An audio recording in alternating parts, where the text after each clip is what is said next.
Oh, hi everyone in English 2323. It's Dr. E, and I'm here with your Week 9 instructional video. Yes, I have dressed up for Halloween.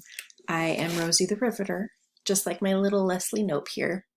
I'm not sure why I thought fake nails were necessary, so if I have to type, just bear with me.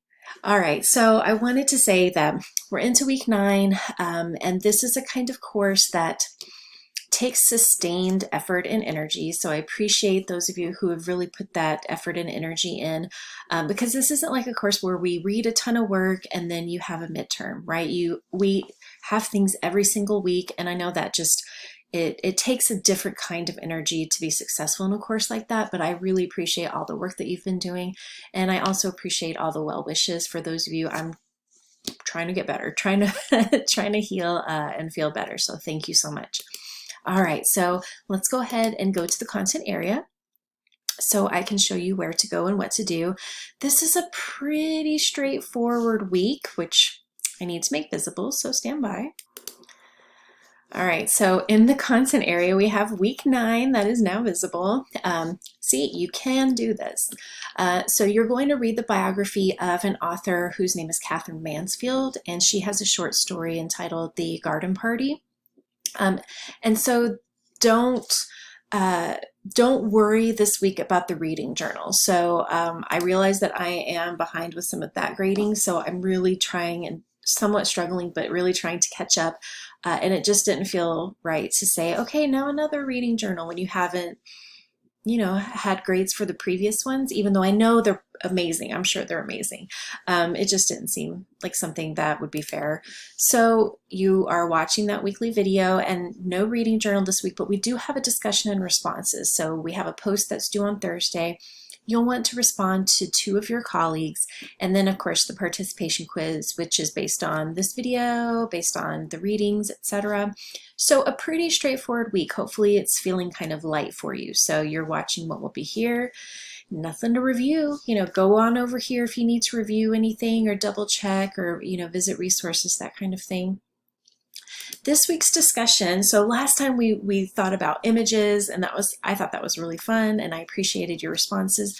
So this week I wanted to do something that's kind of what the Packback, those of you who are familiar with the discussion program called Packback, which we were using and hopefully we will use again at Lone Star College. It's something that encourages you to be the creator of the question, you to be the thinker, you to be interested and curious in your colleagues and, what are they thinking about. So in order to try to accomplish that, what you will do this week is create a thoughtful and thought-provoking question for your colleagues to consider. Okay, so for your initial post, you're going to have that question related to Mansfield's short story. Your grade is definitely going to depend on creating a question that really is pushing everyone else to really think about the text, whether it's the content, the context, right, historically, what Mansfield does as an author. Is she really great with imagery? Or is she really great with developing characters? What does she do well, or what did you maybe struggle with? But put that into a question that is really pushing all of us to kind of work and think through our ideas. This should not be a simple yes or no, or oh, I enjoyed it, or oh, I didn't enjoy it. We want to put our minds to work in a way that's really reflective of us as literary critics, because that's our whole goal, right? We're looking at this literature from different perspectives, not just the do I like it or not, that kind of thing. Okay, so for your responses to 2 colleagues, you will reply with at least 1 full research-based paragraph. So bring in a quote, bring in information to support your ideas, make sure that you're doing that responsibly, following MLA. And that shows you've read and understand the shorty story, understand the short story. So your responses are really where the writing is coming from this week. So a nice full and rich paragraph that responds to 2 colleagues' questions. What I'm really urging and asking, and I potentially requiring, don't everybody go in and answer the same question.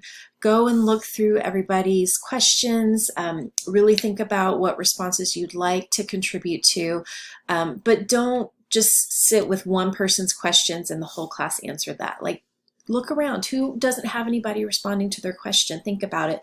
I'm not saying that it is absolutely up to you if somebody doesn't have a question answered to go in there. If that question is really not pushing you in a way that is useful, right? Because your grade for that is based on how well you compose your response and ideas. But the caliber of the question helps, right? You want to have a question that's really pushing you. All right. So you'll start a new thread and put your name and chosen pronouns there. And that's essentially what we have this week. Please know that if you want to reach out to me, you are more than welcome to do so with our student success or office hours, or if you want to plan a time outside of that because those hours maybe don't work for you, or you can send me an email or post in the Q&A discussion board. Y'all as a class have been very kind of self-regulated. There has, y'all have been just kind of blowing and going through the class. There haven't been a lot of questions. I hope that's because you really don't have any, not that you are a little hesitant to reach out to me.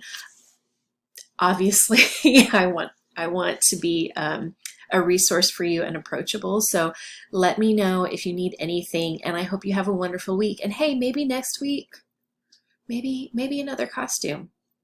You'll have to see to find out. Take care.